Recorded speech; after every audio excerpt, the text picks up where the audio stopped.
Wala nang maraming paligoy-ligoy pa, diretso sa punto na. Maiksi lang ang komentaryo, pero diretso sa punto. Maraming kuro-kuro, may tiwali, may totoo. Dito, sa puntong diretso tayo. Punto, diretso. Si Sara Duterte, inamin niya na bumisita siya kay Kibuloy. Binisita niya si Kibuloy sa kulungan sa Pasig City.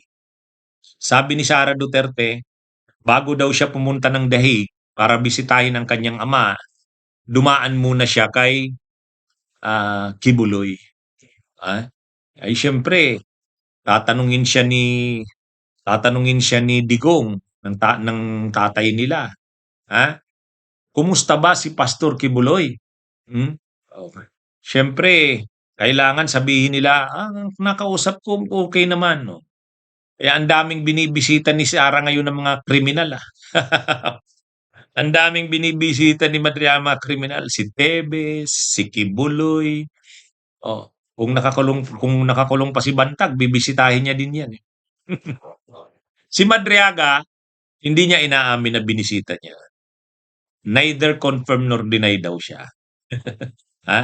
Neither confirm. Pero, ang inamin niyang binisita, ang nagsabi na binisita niya si Tebes, ang DILG, si Junvic Rimulya. Binisita daw si Arnie Tebes. Yan ang sabi ng warden ng Camp Bagong Diwa. Si Kibuloy, si Sara mismo ang nagsabi, nabanggit niya yan. Bago ako lumipad papuntang Hague, ay bumisita ako kay Pastor Apollo Kibuloy sa Pasig Jail, no? Inaano rin ni Sara, kumbaga inaalagaan niya rin yung mga alyado nila. Kailangan, kasi halimbawa, sa Negros, yung Negros Oriental, yung Digamo doon, hindi naman yan magiging kakampi ng ni Sara. Kasi yan, Marcos yun. Marcos yun. Sila Digamo. Pero itong si Arnie Tebes, malakas din naman ang political, ang political base ng mga Tebes. Yan yung kukunin ni Sarang suporta sa Negros Oriental. Kaya binisita niya si Arnie Tebes. Bagamat hindi niya inaamin kasi nga ayaw niya, siyempre yan, Arnie Tebes yan. Masyadong controversial yan. Ang inamin lang ni Sara si Kibuloy. Sabi niya binisita niya si Kibuloy dahil pupunta siya ng Dahig, gusto niyang makausap muna si Kibuloy bago siya pumunta ng Dahig. Siyempre, nagtatanong si Duterte. Mga kabunyog, si Duterte sa kasi Digong. Si Duterte sa kasi Kibuloy.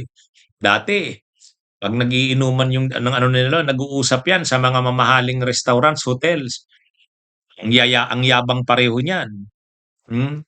May programa pa yan noon sa SMNI, saka sa radyo, si Kibuloy saka si Duterte.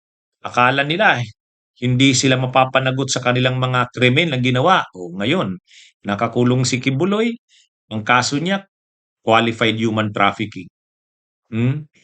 Nag-apply sana siya ng bail, hindi naman pinagbigyan. Kasi, yun, mabigat na kaso yun, qualified human trafficking. Saka, yung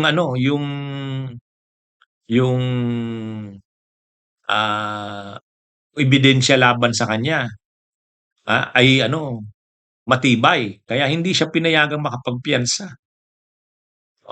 Si Duterte naman hindi iniisip na madadala sa Dahig sa The Netherlands. So ayun, nandun na sa ICC. Kaya si Kibuloy hindi niya maranasan yung yaman niya. Hindi niya maranasan, nakakulong siya. Ang dami niya na sanang mga parang palasyo na yung bahay niya. Kahit pa sabihing sa simbahan niya, sa sekta ng relihiyon niya yan, KOJC, Kingdom of Jesus Christ, pero pa rin yan? Sa kanya naman yan. Hindi niya na ma-enjoy. May private chopper siya, may private jet siya. Oh, ewan ko kung may yate pa yan. At ang dami niyang pera, ang dami niyang mga mansions sa ibang bansa. O ngayon, na wala, hindi niya ma-enjoy yan. Ano pa nga to ha, hindi pa siya nasisintensyahan. Pag nasintensyahan pa siya dyan, paano kung life imprisonment ang sentensya sa kanya? Ay di wala na. Doon na yata siya mamamatay niyan sa kulungan.